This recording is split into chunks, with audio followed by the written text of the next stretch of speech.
Hey, Kevin here with Revive Ministries.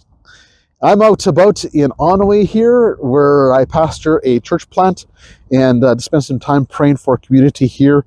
But I meant to do this update for you on Monday as to what's going on with Revive Ministries. And we're excited because we're kind of defining Revive Ministries and listening to God's direction for us too.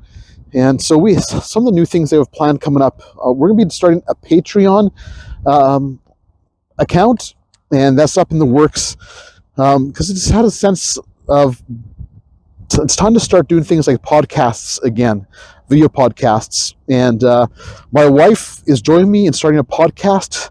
We don't know the date of that launch yet, but that will become sometime in the future.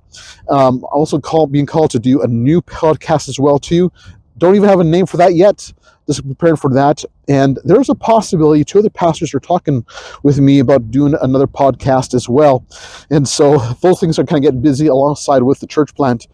And so those are some things to update you on. Also, we have a merchandise store. So if you want to support us, the proceeds of the different merchandise like shirts and cups and t-shirts are all ways that will support the ministry and support our family ministry in doing Revive Ministries and our church plant. So those are some new things coming up and we're excited about as well.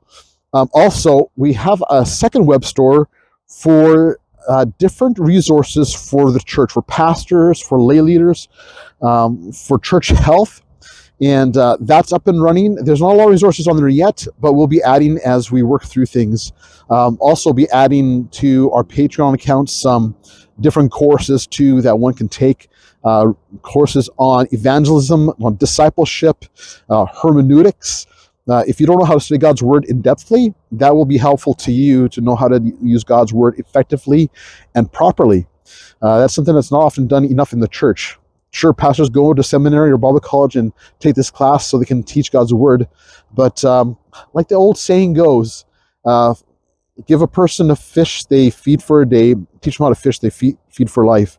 And that's what we are called to do as pastors, to disciple our people in our church and how to study God's word. So that's some of the things coming up the pike here. I'll give you another update down the road here. Once I know and have some more firm dates of some of these things coming up. But for now, in the description below is the link for our web stores. And also, I started a new Facebook group for those who are involved in ministry. It's a Facebook group that's meant to be a support to pastors, lay leaders, and churches, and just a means to where there could be some combined efforts and resources through that by others who are involved in ministry too. Even discussions of, hey, we're dealing with this situation. What do you suggest? What are some resources that we can use to help us with this situation? And so that's meant to be a help to the church. So hope this is helpful for you, and we'll keep on updating to you as to what's going on with Revive Ministries. Until next time, God bless.